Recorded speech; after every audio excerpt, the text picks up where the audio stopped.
money mamas. So if they took all the money in the world and then they divvied it out between each person so it was all even, and I'm not saying we should do this, but if they did, and they put it between everyone so everyone had equals, how long do you think it would take before it reverts back to the way that it is right now, where you have those who have great wealth and those who don't, people in between? I want you to think about this, because isn't that what happens with lottery winners? They get the money that comes in and they are so excited because they think that being able to acquire the money is what's going to make it work for them. And yet within a few years, they're often in a worse position. Why is that? Because one of the things that we have to realize the importance of is understanding we need wisdom. And to have wisdom, what does that require? Well, there's three key areas. The first thing that we have to have when it comes to wisdom is an awareness that we don't know everything, which I know can be shocking because a lot of times we like to think, oh, we do know everything. I mean, after all, we went to high school, we went to college. What else is there for us to know? But when we think about it, when knowledge is increasing every 12 hours, we have to stand on a cutting edge of where information is. So having an awareness that you don't know everything, having an awareness that you do need to grow is the first step, or one of the first steps, when it comes to acquiring wisdom. Now, the second thing that we need to do after we're aware that, hey, we've got a whole bunch of blind spots that are around us, is that we need to begin accumulating information. You know, I shared recently on my podcast how when I come home for dinner, George and I are having this discussion of what we read on the Epoch News and what are we seeing, what did Doge do, and what's on whitehouse.gov. We have a mentally stimulating conversation of the information that is being given throughout the day, and then determining what our viewpoints and our thought process is on that. Now, that's extremely critical for me because it's almost every day I walk into the office and there's an email from one of my clients saying, so what do you think about this? And knowing already what I think about it and keeping myself current is critical. So if you're needing to create wealth and you're needing to step into the next level, having an awareness that you don't know everything, and then accumulating regular knowledge that is out there and discerning what's good and what's not, what's truth and what's false.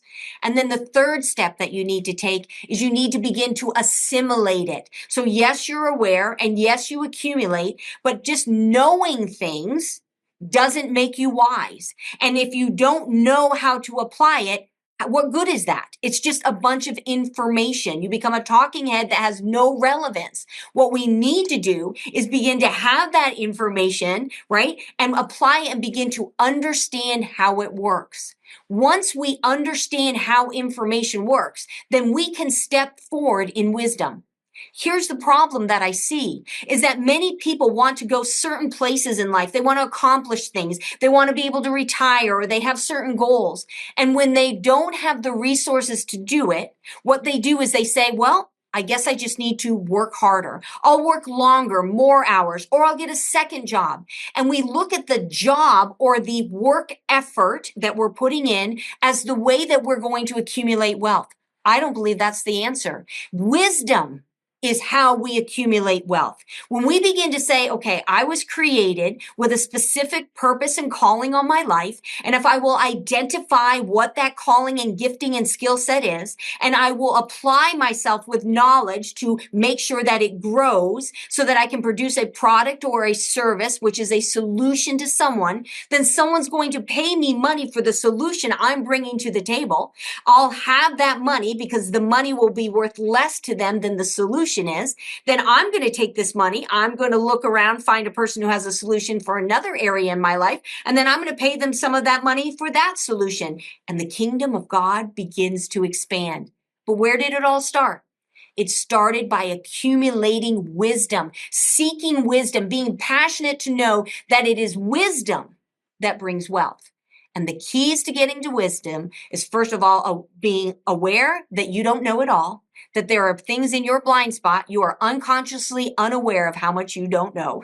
Number two is you say, okay, I'm going to begin to accumulate knowledge. Figure out a time of the day where you're going to start saying down, I need to read and make sure I'm up to date. And then once you've done that, begin to think through, how does this apply in my situation? That's why it's so critical when we're doing the cash flow confidence plans and we're sitting down and creating financial plans with our clients. We're not just gathering their information, but we're understanding who they're called to be in relation to the resources that they have, putting a plan together so that they can walk in understanding and revelation, which grants them the wisdom to know how to apply what we've said. This is the steps. Walk this way.